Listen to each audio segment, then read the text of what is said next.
Sophia Caldwell Thorne watched the thin, blue booklet curl in the firelight, the gold-embossed crest of the United States of America turning a sickly brown before flaking away into ash. A corner of the photo page, showing her husband's placid, uninteresting face, held on for a moment longer before it too surrendered to the flames licking up from the gas logs in their living room fireplace. She felt a surge of triumphant power. It was a petty act, a destructive act, but it felt necessary. It felt like justice. Her husband, Liam Thorne, thought he could just quietly refuse to be part of her family. He thought he could sit in his little home office, tinkering with his freelance projects, and decline the lavish, all-expenses-paid family trip to the Maldives her father was providing. He'd called it an inconvenient time. Inconvenient, as if his little life had deadlines that mattered, as if his schedule could possibly compete with the generosity of Richard Caldwell. For weeks, he had been distant, his mind clearly elsewhere, offering one-syllable answers and retreating to his study at every opportunity. She'd seen it as a profound insult, not just to her, but to her entire family. He was a charity case in her eyes, and he wasn't even playing the part with sufficient gratitude. She had found his passport in the top drawer of his bedside table, exactly where a man of such predictable, boring habits would keep it. The act of burning it was an act of control. It would force him to stay. It would force him to confront his own insignificance. He couldn't run to his little digital world. He would be here, with her, grounded. He would have to explain to her father, hat in hand, why he couldn't go. The humiliation would be exquisite. It would, she hoped, finally break through his infuriating calm and teach him a lesson about respect. What she didn't know, what she couldn't possibly comprehend, was that the flimsy document turning to soot in her fireplace was not a chain, but a key. And she had just handed her husband the perfect reason to unlock a door she never even knew existed. She believed his world was a small, gray box contained within the walls of their modest suburban home. She had no idea he had built a kingdom in the clouds, a digital empire so vast and powerful it held the modern world in its invisible grasp. She thought she was clipping his wings. She didn't realize she had just challenged an eagle to fly. Within 24 hours, the fire she had started would not just consume a passport, it would burn her entire world to the ground. Hey everyone, thank you for joining me for another story. I see so many of you tuning in from all over the world. Let me know in the comments where you're watching from. We love seeing our global community come together. If you enjoy stories about hidden strength and seeing arrogance get its just desserts, you're in the right place. Make sure you're subscribed and have that notification bell on, because you are not going to want to miss how this unfolds. Now, let's get back to it. The story of the passport didn't begin with the fire. It began a month earlier in the Lion's Den, the grand dining room of the Caldwell estate. The room was a monument to Richard Caldwell's ego. A long mahogany table, polished to a mirror shine, reflected the cold light of a crystal chandelier the size of a small car. Oil paintings of stern-faced ancestors stared down from walls paneled in dark, unforgiving wood. It was a room designed to make visitors feel small, and it always succeeded. Liam sat at his designated place, halfway down the table, a position that communicated his status in the family perfectly. Present, but not important. Opposite him sat Marcus, Sophia's brother. Marcus had his father's predatory smile and none of his cunning, replacing it with a smug self-satisfaction that radiated from him like heat. He swirled the deep red wine in his glass, a Bordeaux that cost more than Liam's first car. "So, Liam," Marcus began, his voice carrying across the table, deliberately silencing the other conversations. "Still playing with your computers? Dad and I were just closing the Nakatomi acquisition. Real work, you know. Bricks and mortar. Tangible assets."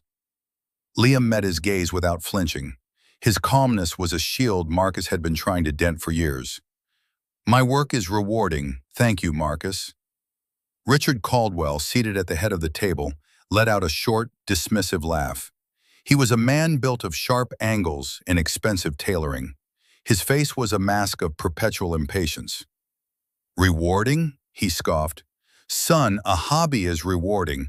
A career builds an empire. Look around you. This house, the opportunities your wife enjoys, the very wine in your glass. This is the result of ambition, of taking risks. You quit a perfectly good architectural firm to, what? Design websites for dentists from your spare bedroom? The insult was practiced, honed over dozens of similar dinners. It was designed to sting, to provoke a defensive reaction that they could then dismantle. But Liam simply took a sip of water. He felt the familiar weight of Sophia's gaze on him, heavy with disappointment. She wanted him to fight back, to puff up his chest and argue, to show the fire she thought all successful men possessed. But he knew it was a game he couldn't win by their rules. Arguing with Richard Caldwell was like wrestling a pig in mud. You both got dirty, and the pig liked it. The digital space has its own architecture, Richard, Liam said, his voice even. It's just built with code instead of concrete. Oh, please, Marcus sneered.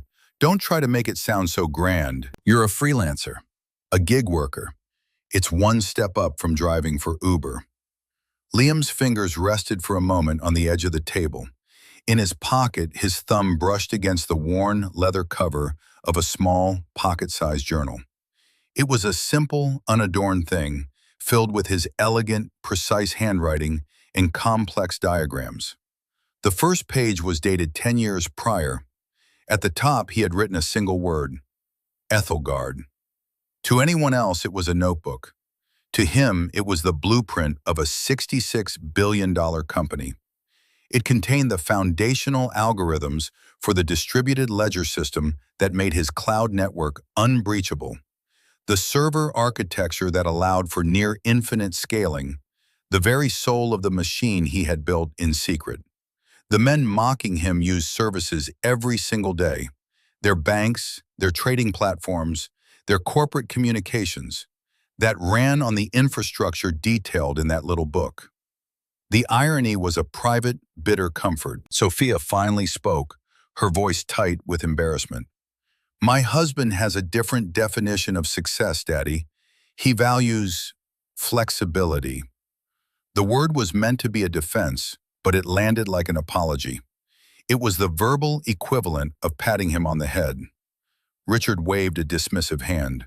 Flexibility is what you have when you have nothing to lose.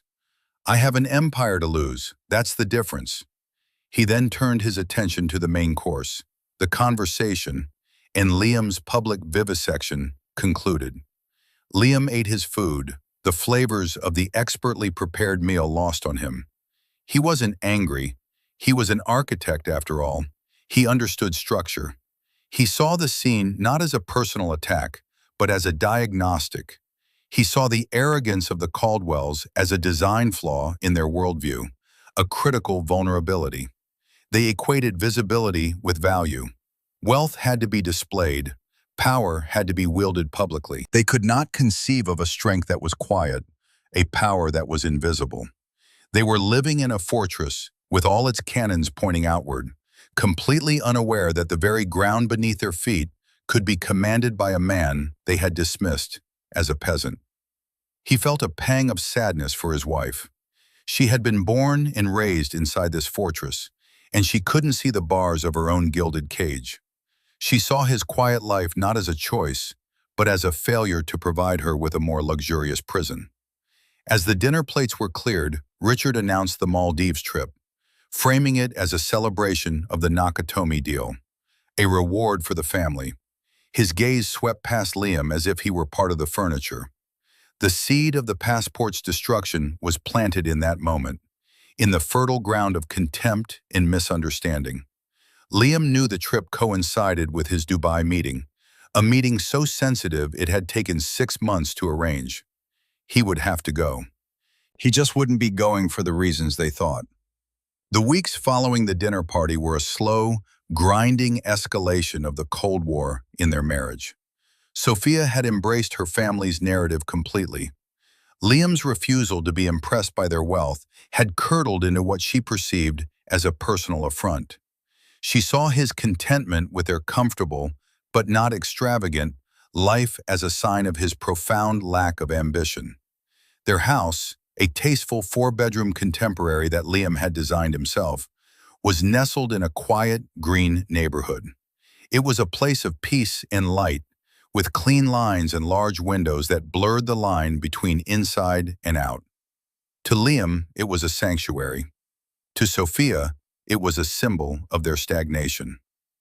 "I saw the new Mercedes G-Wagon today," she said one evening, scrolling through her phone as Liam prepared dinner.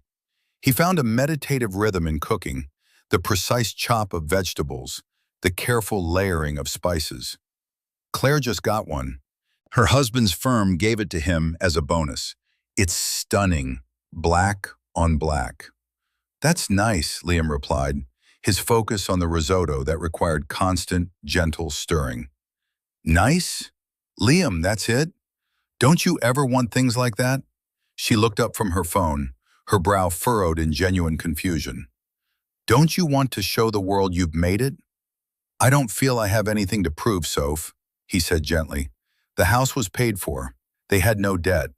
His freelance income, a carefully managed trickle from the vast ocean of Ethelgard's revenue, was more than enough to fund their lifestyle 10 times over.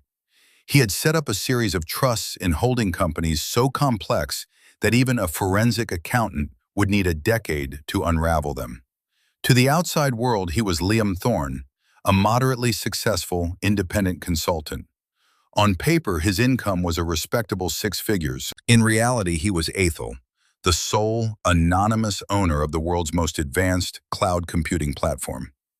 "That's the problem," she exclaimed, standing up and pacing the kitchen.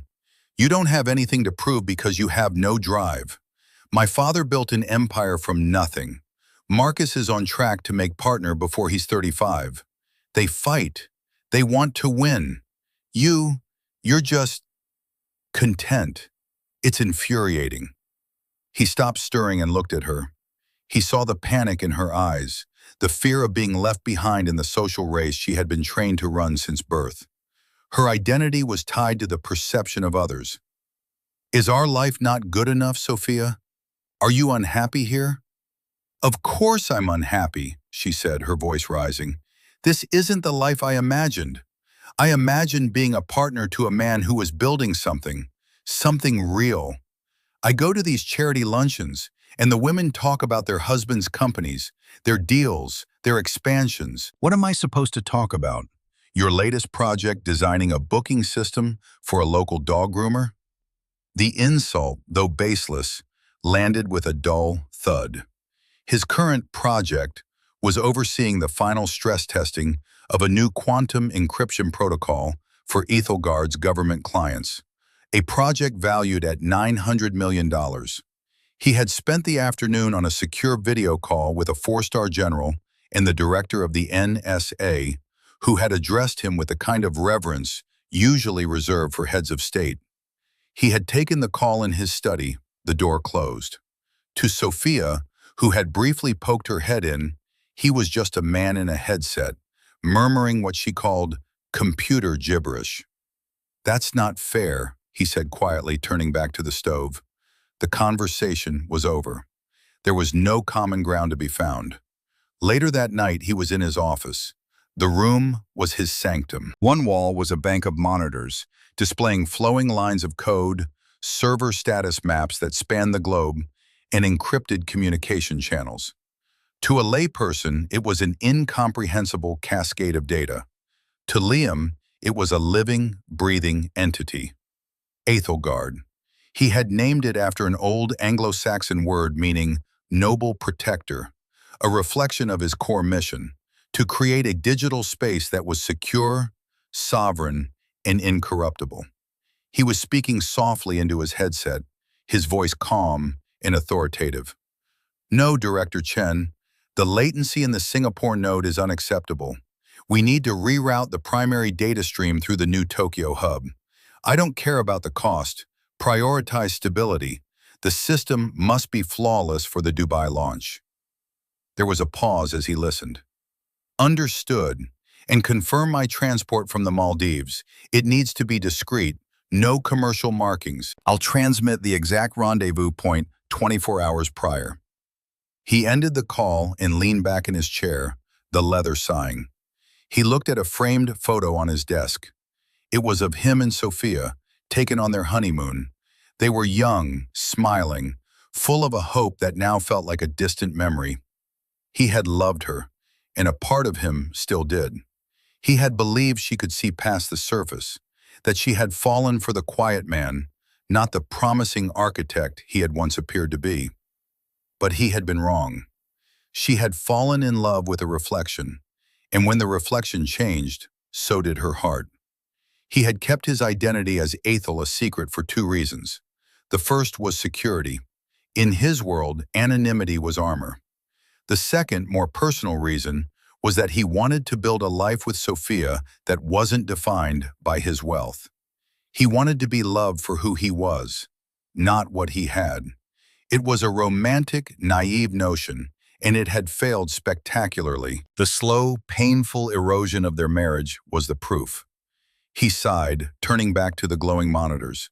The world he had built was logical, ordered, and obedient. It was a comforting escape from the chaos of a love that had lost its way.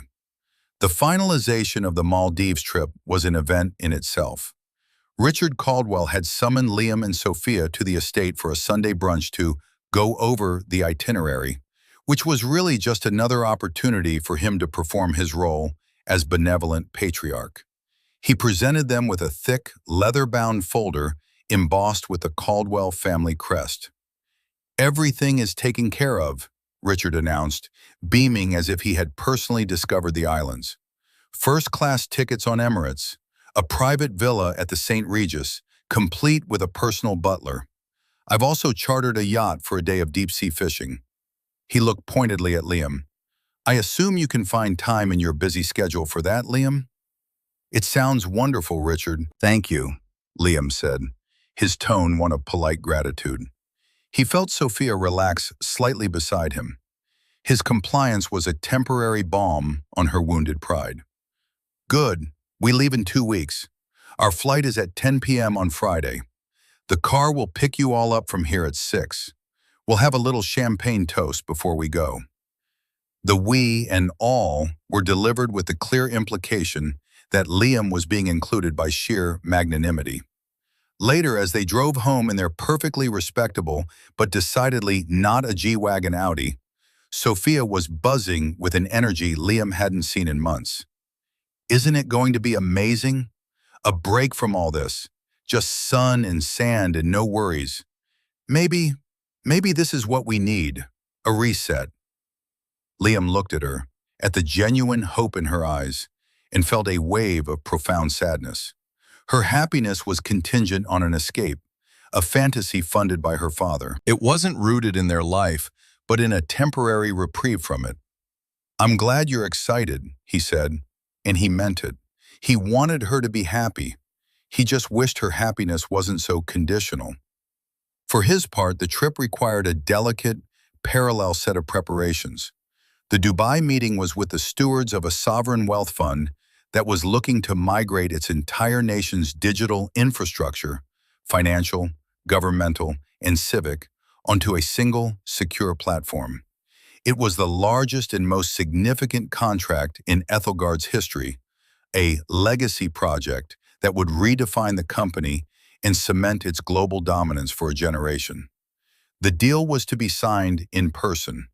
The fund's chairman was a deeply traditional man who believed that a contract of this magnitude required a handshake, not a digital signature.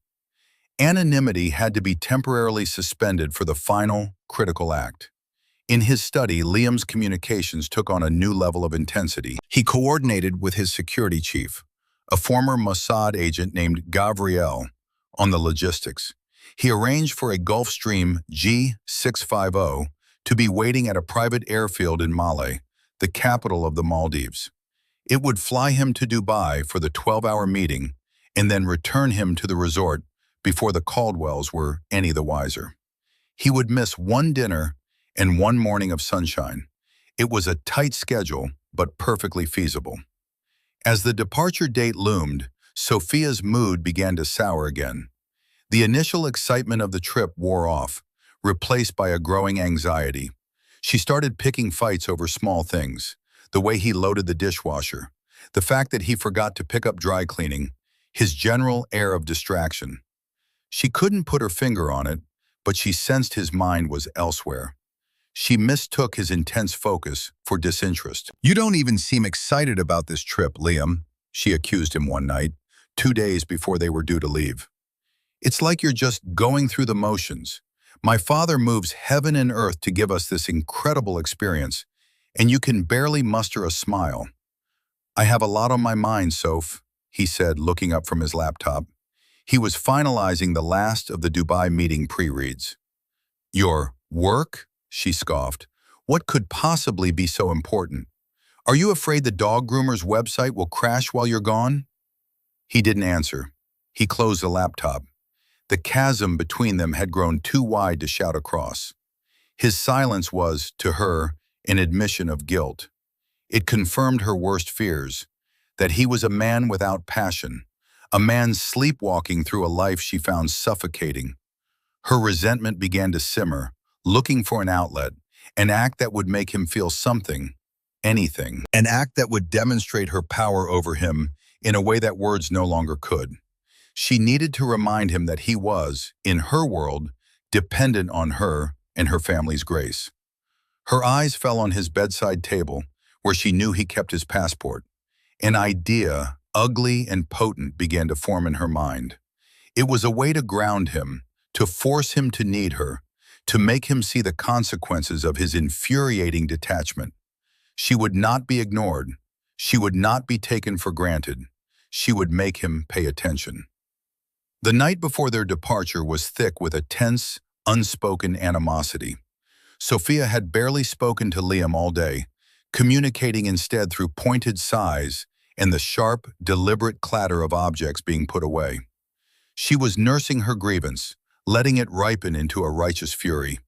He was, in her mind, unforgivably apathetic. He had packed his single suitcase with a methodical neatness that she found infuriating. There was no joy in it, no anticipation. It was the packing of a man heading to a business conference, not a tropical paradise. While Liam was in the shower, she slipped into their bedroom. Her heart hammered against her ribs, a mixture of fear and exhilarating resolve. She opened his nightstand drawer. There it was, the dark blue booklet with its golden eagle. It felt heavier than it should, weighted with the symbolism of what she was about to do. For a moment she hesitated.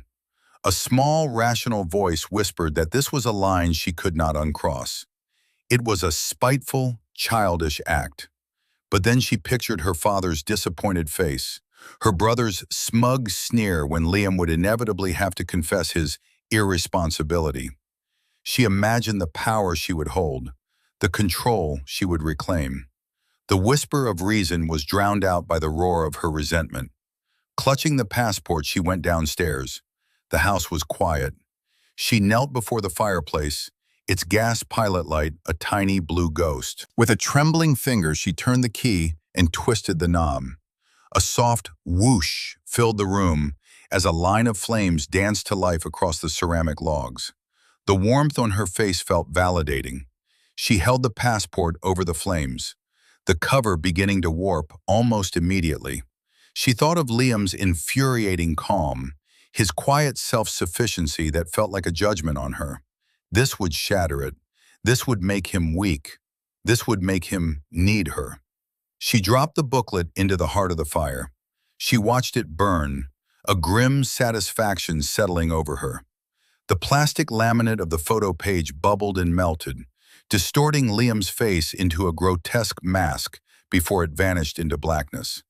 She stayed there until nothing remained but a few brittle, black flakes stirred by the heat. She felt a pang of something, not quite guilt, but a faint tremor of anxiety. It was done. She stood up, brushed her hands together as if to wipe away the deed, and went back upstairs. Liam came out of the bathroom, wrapped in a towel, steam billowing out behind him. "Everything okay?" he asked, noticing her slightly flushed face. "Perfect," she said, her voice a little too bright. "Just getting excited for tomorrow." He gave her a long, searching look. He knew her too well. He could read the micro-expressions on her face, the slight flare of her nostrils, the tightness around her eyes. He knew something was wrong, but he couldn't imagine the scale of it. He simply nodded and went to get dressed. The next morning, Liam was in his study at dawn, as he always was. He was on a final, secure call with Gabrielle, his head of security. "All assets are in place, Ethel." Gabrielle's voice, with its slight Israeli accent, was a calm presence in his ear. "The transport is fueled and waiting at the designated coordinates. The Dubai team is on standby. We have eyes on the fund chairman. He is en route to the meeting point." "Everything is green." "Good," Liam said. "Any chatter?" "None. Your cover remains intact. As far as the world is concerned, you are Liam Thorne, architect on a family vacation." "Let's keep it that way," Liam said. "I'll be out of communication for the flight to Male. I'll make contact as soon as I land." "Understood. Safe travels, Ethel." Liam ended the call and took a deep breath. He looked around the room at the silent, glowing monitors that were the nerve center of his hidden world. In a few hours, he would have to step out from behind the curtain. After the Dubai signing, his identity would become public knowledge as part of the merger announcement. The age of Ethel was coming to an end. The age of Liam Thorne, tech titan, was about to begin. He wasn't sure how he felt about it. He had valued his anonymity. It had given him the freedom to build without the distractions of fame and public scrutiny. But Ethelgard had grown too large, too important. It needed a face. It needed a leader, not just a ghost in the machine. He closed his laptop and went to his bedroom to get his passport from the drawer. He had one final check of his travel documents to do. He opened the drawer. It was empty. He frowned, a flicker of puzzlement crossing his face. That was not right. He was a creature of habit and precision. The passport was always in that drawer. He checked again, his hands sweeping the empty wooden bottom. He checked the other drawers. Nothing. He went to his suitcase, unzipped the front pocket where he sometimes kept it as a backup. Empty. A cold, dreadful certainty began to settle in his stomach. It wasn't a frantic, panicked feeling. It was a slow, heavy realization, like a block of ice forming in his chest. He walked out of the bedroom and downstairs. The air in the living room was still warm from the fireplace, and there was a faint, acrid smell of burnt plastic and paper hanging in the air. He walked over to the hearth, and there, on the pristine white ceramic logs, was a small, curled black flake with a tiny, unmistakable fleck of gold, the corner of the embossed crest. He stood there for a long time, just looking at it. He wasn't feeling anger, not yet. That would come later. What he felt was a profound, hollow sense of betrayal. It was an act of such calculated malice, so intimate in its cruelty. It wasn't a stranger who had done this. It was his wife, the woman who had shared his bed for 7 years, the woman for whom he had tried to build a separate, quiet life. She hadn't just burned a document, she had burned the last vestiges of his hope for their marriage. He heard her footsteps on the stairs. She came into the room, a triumphant, challenging look in her eyes. She was ready for the fight, for the explosion she had engineered. "Looking for something?" she asked, her voice dripping with false innocence. Liam didn't turn to look at her. He just gestured towards the fireplace. "You did this." It wasn't a question. It was a statement. Final. Devastating. The lack of shouting, of panic, threw her off balance. This wasn't the reaction she had expected. "I don't know what you're talking about," she lied, but her voice faltered. He finally turned to face her. His face was unnervingly calm, but his eyes held a cold, hard light she had never seen before. It was the look of a judge about to pass sentence. "Yes, you do, Sophia. You thought you were trapping me. You thought you were humiliating me. You thought you were taking away my freedom." He took a step closer, his voice dropping to a near whisper, yet it filled the room with an astonishing weight. "You have no idea what you've done." He pulled out his phone. He didn't dial 911. He didn't call the airline. He pressed a single contact on his screen, a name listed only as Oracle. It rang once before a calm, professional voice answered. "Yes, Ethel." Sophia's brow furrowed. "Ethel? What was that?" "Oracle, we have a situation," Liam said, his gaze locked on his wife's confused face. "Code Phoenix." There was a half-second pause on the other end of the line. "Understood. Activating protocol. How bad is it?" Liam's eyes never left Sophia's. "Total asset compromise. The primary document has been destroyed. Maliciously." He let that word hang in the air. "I need a replacement. Immediately. And I need a new transport plan. The original is compromised by association." "Consider it done," the voice said without hesitation. "A consular team is 10 minutes from your location. They will have a new diplomatic passport for you. A sterile transport is being scrambled from Andrews. It will meet you at the executive airfield. ETA 90 minutes. We are also activating the Caldwell contingency." Liam nodded slowly. "Do it." He ended the call. Sophia stared at him, a cocktail of confusion and dawning fear on her face. What was that? What's a diplomatic passport? Who is Ethel? "Liam, what is going on?" "Get dressed," he said, his voice devoid of all warmth. "We're going to be late for our champagne toast at your father's house." The drive to the Caldwell estate was the most silent 10 minutes of their shared lives. Sophia sat in the passenger seat, her mind racing. Diplomatic passport, Code Phoenix, Caldwell contingency. The words were meaningless, but the tone, the absolute authority in Liam's voice, had terrified her. He had not raised his voice, had not accused her further. He had simply set in motion a series of events with a calm efficiency that was more frightening than any rage. She kept glancing at him, trying to see the man she thought she knew, the quiet, passive freelancer. But the man behind the wheel was a stranger. His jaw was set, his eyes focused on the road, his entire posture exuding an aura of immense, coiled power. She had wanted to provoke a reaction, and she had succeeded far beyond her wildest imagination. She felt like a child who had thrown a rock at a hornet's nest, only to realize it was actually a sleeping dragon. They arrived at the gates of the Caldwell estate. The wrought iron gates, usually closed, were wide open. As they pulled up the sweeping driveway, they saw the reason why. Parked in front of the grand entrance were two black sedans with diplomatic plates. Several men in dark, well-fitted suits stood near the cars, speaking into their wrists. They were not Richard's usual private security. These men had the unmistakable bearing of federal agents. As Liam put the car in park, one of the men detached from the group and approached the driver's side. He was tall, with graying temples and eyes that missed nothing. Liam rolled down the window. "Mr. Thorne?" the man asked, though it was clear he already knew the answer. "I'm Special Agent Coulson, Diplomatic Security Service. We have your document." Liam simply nodded. "Thank you for your promptness, Agent." "The Secretary of State sends his personal apologies for the inconvenience, sir," Coulson said. "He wants you to know that we are taking this security breach very seriously." Sophia's blood ran cold. The Secretary of State?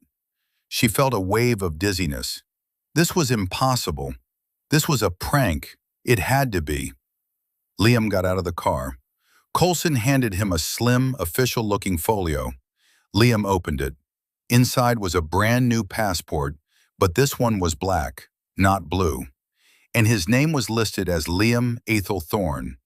His title, printed below his name, read, Special Envoy for Digital Infrastructure, Department of State. "The transport is waiting at Montgomery County Air Park," Coulson continued. "We can provide a security escort." That won't be necessary, Liam said, his voice cool and controlled. But I would appreciate it if you and your team would remain here for a few minutes. I have a family matter to attend to. Of course, sir, Coulson said, stepping back respectfully. We'll secure the perimeter. Sophia watched this exchange, her mouth agape. She felt like she was watching a movie. Her husband, the man she thought of as a nobody, was being treated with a level of deference she had only ever seen afforded to her father by his most sycophantic employees. Liam walked around the car and opened her door. Come on, Sophia. We don't want to be rude. His politeness was chilling. She got out of the car on unsteady legs, her earlier triumph now a knot of pure dread in her stomach. They walked towards the front door of the mansion, which was opened from the inside by a frantic-looking Richard Caldwell. Liam! Sophia! What in God's name is going on? Richard demanded, his eyes wide as he took in the government cars and agents on his pristine driveway. Who are these people? Marcus and Richard's wife, Eleanor, were standing in the grand foyer, their faces masks of confusion. A bottle of champagne sat unopened in a silver bucket, forgotten. They're with me, Liam said, stepping inside. He looked around the opulent foyer, at the marble floors and the sweeping staircase. He had always felt small in this house. He did not feel small now. With you? Marcus scoffed, recovering his composure. What did you do, Liam? Get a speeding ticket? Liam ignored him. He looked at Richard. Richard, you have always valued ambition.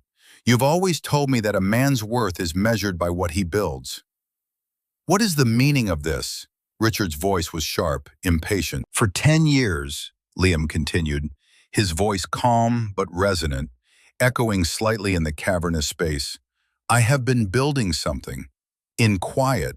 While you were acquiring companies, I was acquiring server farms. While you were trading stocks, I was writing algorithms.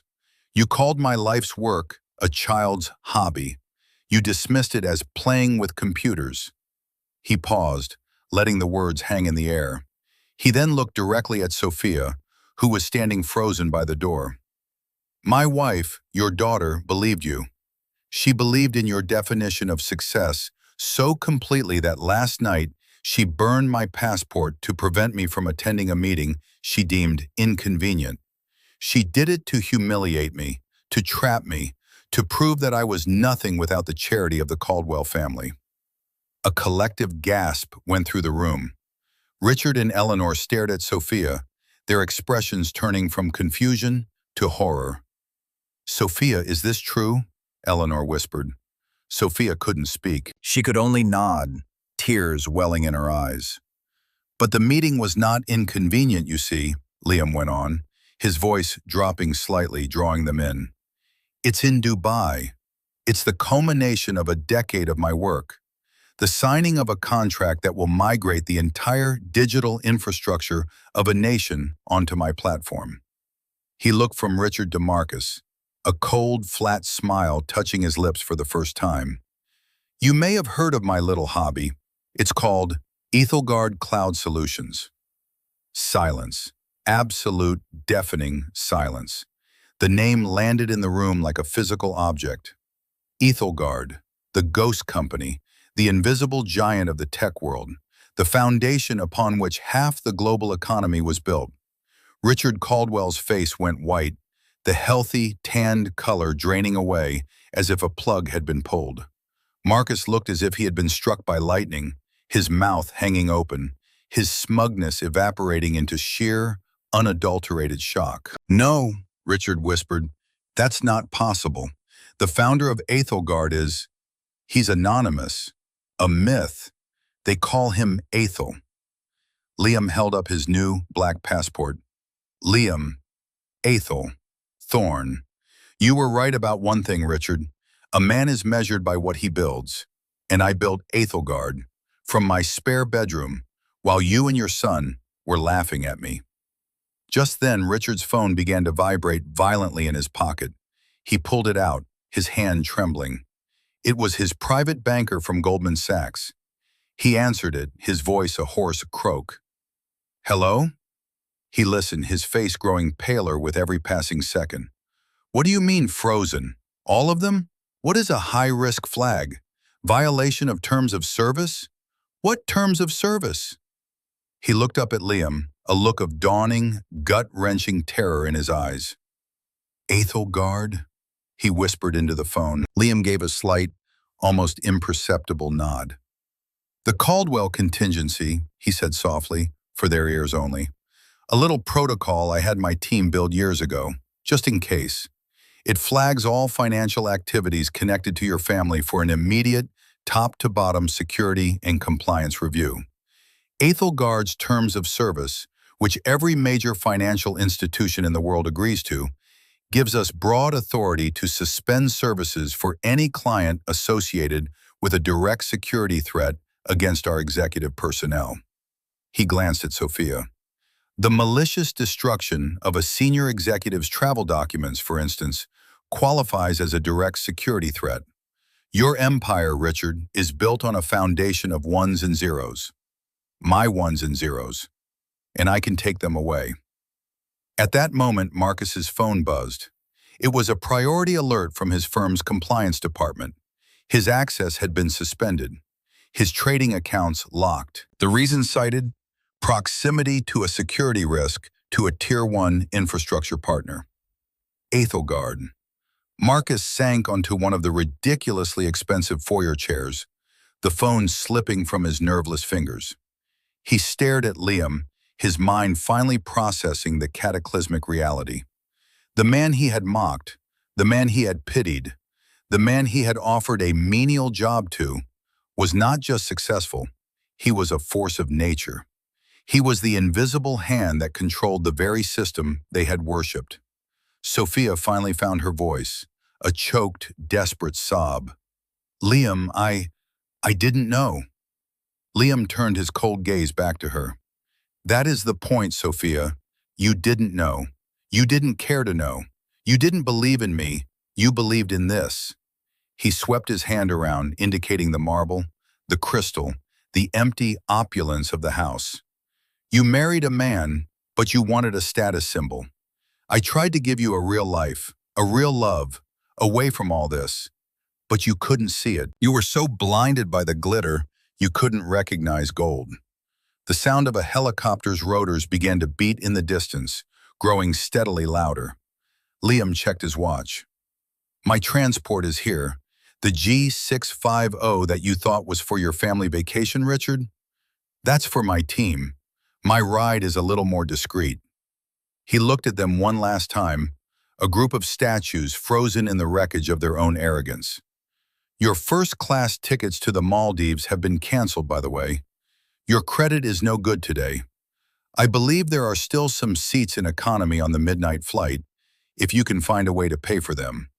He turned and walked out the door without a backward glance, leaving them in the ruins of their world. He stepped out into the crisp air, the thumping of the rotors washing over him. Agent Coulson opened the door to one of the black sedans. Liam got in. As the car pulled away, he looked back at the grand mansion. He felt no joy, no triumph, only a vast, empty sadness for the love that had been lost, and the terrible, necessary price of revealing the truth. The fire Sophia had started was still burning, and it was just getting started. The immediate aftermath in the Caldwell mansion was a symphony of silent shock, followed by a cacophony of blame.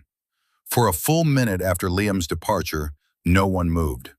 The distant thumping of the helicopter faded, leaving behind a silence more profound than any before.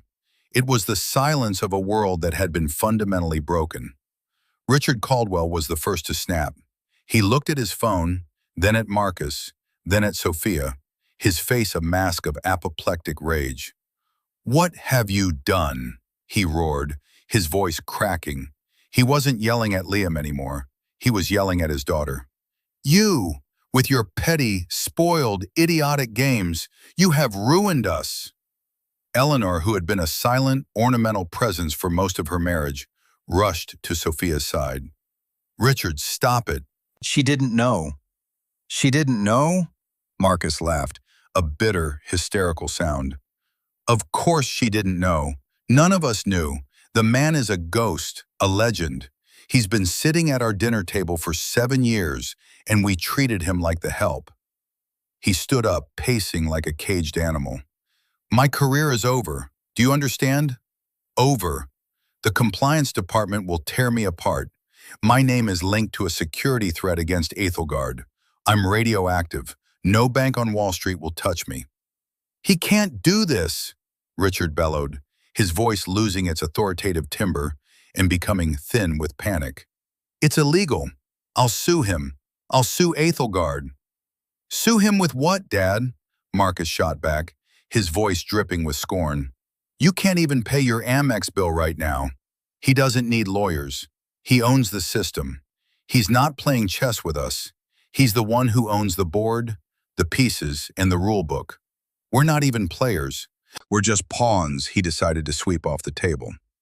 Sophia stood there, tears streaming down her face, a silent witness to the implosion of her family.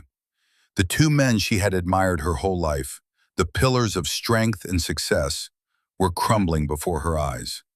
Their power, she realized with a sickening lurch, had been an illusion, a house of cards built on a platform someone else owned, someone she had married, and someone she had tried to destroy. The weight of her actions crashed down on her not as guilt, but as a kind of cosmic, terrifying irony. She hadn't just misjudged her husband, she had fundamentally misunderstood the nature of power in the modern world. I can fix this, she stammered, looking from her father to her brother. I can talk to him. He's my husband. He loves me. The words sounded hollow even to her own ears. The man who had walked out of that door did not look like a man in love. He looked like a king who had just put down a rebellion in his own house. Richard let out a harsh, joyless laugh. He loves you? You just committed an act of war against him. You foolish girl. You burned his passport. You tried to humiliate him in front of us. He doesn't love you. He tolerated you. And now he's done. The words struck Sophia with the force of a physical blow. She sank into a chair, the fight draining out of her. Her father was right. It wasn't just the passport. It was every dinner, every dismissive comment, every sigh of disappointment, every time she had taken her family's side against him. She had been chipping away at his love for years. The fire was just the final, decisive strike. Meanwhile, Liam was in the back of the sedan, watching the manicured lawns of his old life recede. He felt a strange sense of dislocation, as if he were watching a movie of his own life. The anger he had suppressed was beginning to surface, not as a hot rage, but as a cold, hard clarity. He had given Sophia every chance to see him, the real him. He had endured the endless humiliations from her family, believing that his quiet love and steadfastness would eventually be enough. He had been wrong. The car pulled onto the tarmac of the small, exclusive air park. A sleek, unmarked jet, dark gray and menacingly beautiful, sat waiting, its engines whining softly. This wasn't the opulent G650. This was a military-grade executive transport built for speed and stealth. The ramp was down. Gabriel was waiting at the bottom, his face impassive. The contingency is active, Ethel, Gabriel said as Liam approached. The Caldwell family is financially isolated. All assets are locked pending your direct authorization. Liam nodded, climbing the steps into the aircraft. The interior was Spartan but luxurious, all black leather and brushed steel. A single laptop was open on a table, displaying the Ethelgard dashboard. He sat down and took a deep breath. Walk me through it. Richard Caldwell's personal and corporate accounts are frozen, Gabriel reported. His credit lines have been suspended by every major institution, citing the TOS clause. Marcus Caldwell has been placed on indefinite administrative leave, and a full forensic audit of his trade history has been triggered. The family's travel arrangements have been voided. They are, for all intents and purposes, grounded and insolvent. Liam stared at the screen, at the blinking red lights that represented the quarantine around the Caldwell financial empire. It had taken less than 5 minutes to erect a wall around them that was more impassable than any fortress of stone. "And Sophia?" Liam asked, his voice quiet. Gabrielle hesitated for a fraction of a second. "Her personal accounts are linked to her father's. They are also frozen. Her credit cards will be declined." Liam closed his eyes. He pictured her, stranded in that cold, cavernous house, her entire support structure gone. He had not intended to punish her so directly, but the system he had built was logical and ruthless. She was a Caldwell. She was part of the threat profile. The algorithm did not account for fractured love or personal betrayal. It only saw risk. "Leave her primary checking account open," Liam said after a moment. "The one I make the deposits into. Uncap the limit, but leave everything else as it is." He didn't want her to starve. He just wanted her to be alone with the consequences of her choices, stripped of the unearned power and status she had prized above all else. He was cutting her off from the Caldwells, not casting her into utter destitution. It was a surgical act of separation. "Understood," Gabrielle said. "We lift off in 5 minutes. Dubai is waiting." Liam leaned his head back against the leather seat and watched as the ground crew sealed the door, plunging the cabin into a soft, artificial twilight. He was finally free. The secret was out. The weight he had carried for a decade was gone. But as the jet's engines roared to life, he felt no sense of liberation. He only felt the profound, aching void where his marriage used to be. He had won. He had proven his worth in the only language his wife's family understood, and he had never felt more alone. The days that followed were a blur of motion and consequence. While Liam was in Dubai, finalizing the deal that would reshape the technological landscape of an entire region, the world Sophia knew was systematically dismantled. The first, most brutal lesson came when she tried to leave her father's house. After hours of frantic, circular arguments, she had decided to go home, to her own house, to the space she shared with Liam. She needed to think, away from the suffocating panic of her parents. She called for an Uber, her phone's app showing her usual black car service. When the driver arrived and the ride was over, her payment was declined. Payment method invalid. Humiliated, she tried another card. Declined. And another. Declined. The driver, impatient and annoyed, demanded cash, which she didn't have. She had to call her mother, Eleanor, who came down to pay the man with a crumpled $100 bill she'd scrounged from an old purse, one of the few sources of physical cash left in the house. The gilded cage had no emergency exits. When she finally got back to the house she had once scorned as modest, it felt different. It was silent, empty. It was no longer a symbol of Liam's lack of ambition, but a testament to his restraint. She walked into his study, the room she had always avoided. The bank of monitors was dark, but she could feel the latent power in the room, the ghost of the immense machine he commanded from this very chair. On his desk, next to the picture of them on their honeymoon, was the worn leather journal. Her hands trembling, she picked it up and opened it. The pages were filled with his neat, angular script, with diagrams and formulas that were utterly incomprehensible to her. But she didn't need to understand the details. She understood the scope of it. This was a decade of his life, a decade of genius, of discipline, of relentless creation, a decade she had dismissed. She flipped through the pages, seeing dates that corresponded with moments in their life. A complex schematic was dated the week of their third anniversary, a time she had accused him of being distant and unromantic. A series of foundational algorithms was dated the month he'd quit the architectural firm, the decision she had seen as an act of professional suicide. She saw it all so clearly now. His quietness wasn't weakness, it was focus. His contentment wasn't a lack of drive. It was the peace of a man who knew his own worth and didn't need the world to validate it. Every accusation she had ever leveled at him, every insult her family had thrown, now seemed not just cruel, but absurdly, tragically foolish. They had been judging a giant by the standards of insects. The next blow came a few days later. An eviction notice appeared on the door of her parents' mansion. The bank that held the mortgage, a bank whose entire IT infrastructure ran on Ethelgard, had called in the loan, citing a violation of the borrower's integrity clauses.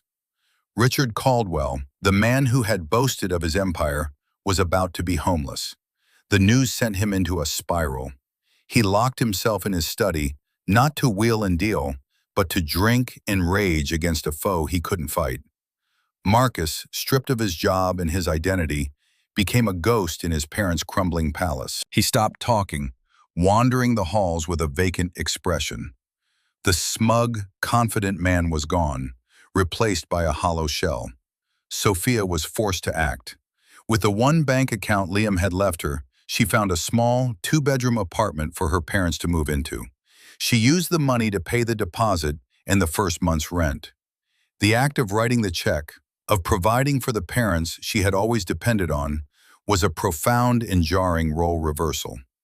They took the charity with a sullen, resentful silence. They were broken, and they blamed her for it. During this time, Sophia tried to contact Liam. She called, but his old number was disconnected. She sent emails, long, rambling messages filled with apologies, excuses, and desperate pleas. They went unanswered, disappearing into the digital void like prayers to a silent God. She was utterly, completely alone. The silent enabler was now the sole provider. The woman who had outsourced her life to her father and husband now had to manage the wreckage for everyone. About a week after the incident, a formal-looking envelope arrived for her. It was from a law firm she didn't recognize. Inside were divorce papers. They were simple, direct, and non-negotiable. Liam was dissolving their marriage. The settlement was stark in its precision. He would not take the house. The deed was already in her name, a fact she had never known. He had paid for it in cash when they bought it. The bank account he had left open for her would continue to receive a monthly deposit, an amount that was generous enough to live on comfortably, but not extravagantly. It was not alimony. The legal term was discretionary gift, terminable at any time for any reason. It was not a settlement between equals. It was a stipend, a final, severing act of cold, calculated charity that perfectly mirrored the way her family had always treated him. She was being provided for, but she was no longer a partner. She had been relegated to the status of a distant, pitiable relation. The reversal of fortune was complete.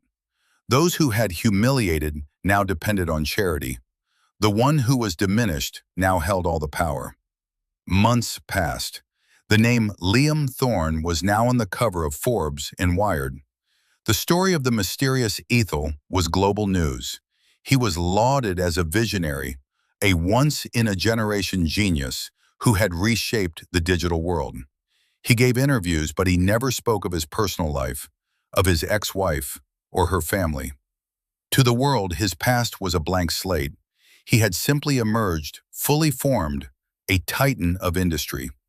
Sophia followed the news obsessively. She saw pictures of him, looking confident and poised, shaking hands with world leaders, announcing philanthropic initiatives that would change millions of lives. He was the man he had always been, just without the veil of secrecy. The world now saw what she had been blind to. Her own life had found a new, harsh rhythm. She took a job. It was an entry-level position at a small art gallery, answering phones and managing the schedule. It was humbling, difficult work. For the first time in her life, she had a boss. She had responsibilities. She had to earn her paycheck. Her manicured nails were chipped, her designer clothes replaced by practical, simple outfits. She learned the value of $1, the quiet dignity of a day's work. Her parents lived in their small apartment, bitter and defeated. Her father spent his days trying to find a lawyer who would take his case, a fruitless, obsessive quest. Her mother simply faded, a ghost haunting the cramped rooms. They rarely spoke to Sophia, and when they did, it was with a tone of accusation. She was the architect of their ruin. One evening, After a particularly grueling day at the gallery, Sophia sat in her house, Liam's house, and looked at the divorce papers she had never signed. They sat on the coffee table, a constant reminder of her failure. She finally understood. Liam's settlement wasn't a punishment, it was a test. The money he gave her was a lifeline, but it was also a crutch. She could live on it, a perpetual dependent, a woman defined by her ex-husband's generosity. Or she could let it go. She could stand on her own 2 feet, no matter how unsteady. With a sense of clarity that was both terrifying and liberating, she picked up a pen. She signed the papers. But she added a clause of her own. She crossed out the section on the discretionary gift, relinquishing any claim to his money. She wrote a short, simple note and included it with the documents. Liam, I understand now. Thank you for the house. It's more than I deserve. I don't want your money. I want to build something of my own. Something real. Sophia. She mailed the envelope the next day. It felt like her first truly independent act. The path ahead was uncertain and terrifying. She might fail, but it would be her failure, not a reflection of someone else's success. For the first time since she was a child, she was not a Caldwell or a Thorne. She was just Sophia, a woman with a small job and a chance to build a life, however modest, that was entirely her own. She was finally starting to understand the difference between a gilded cage and true freedom. In his penthouse office overlooking the glittering skyline of Singapore, Liam received the envelope from his lawyers. He had been expecting the signed papers, but the handwritten note and the relinquished settlement surprised him. He read her words, his expression unreadable. For months he had operated with a cold, detached sense of justice. He had rebalanced the scales, delivered consequences, and moved on. He had built a fortress around his heart, determined never to be made a fool of again. But Sophia's note, in its simple, direct humility, found a crack in the wall. It was the first time she had ever taken responsibility without excuse or justification. It was the first time she had expressed a desire not to take, but to build. It was a faint echo of the woman he thought he had married years ago. He picked up his phone and called his personal attorney. "The divorce settlement," he said. "Mrs. Thorne has signed, but with an addendum. She's refused the stipend." "Yes, I saw that," the lawyer replied. "What are your instructions, Mr. Thorne?" Liam was silent for a moment, looking out at the city lights. He thought of the fire, the betrayal, the years of quiet humiliation. The pain was still there, a scar on his memory. But for the first time, it was joined by something else. A flicker of something that might one day, in a distant future, resemble forgiveness. He had wanted her to understand, and perhaps, finally, she did. Redemption, he knew, required genuine change, not just an apology. This was the first step on a long road for her. "Draw up a new agreement," Liam said, his voice softer than it had been in months. "Establish a blind trust in her name, anonymously. Seed it with enough to be a safety net, not a golden parachute. And create an educational fund. For whatever she wants to study, wherever she wants to go. Let her build whatever she wants, but make sure my name is nowhere on it. She needs to believe she's doing it herself." "Understood, Mr. Thorne," the lawyer said. Liam ended the call. He had not fixed her life. He had not absolved her. He had simply given her the tools and the space to build her own. It was what a true partner would have done. It was an act of grace he hadn't known he was capable of. He had achieved his vindication, but he realized now that true victory wasn't in the downfall of his enemies, but in his own ability to rise above the desire for revenge.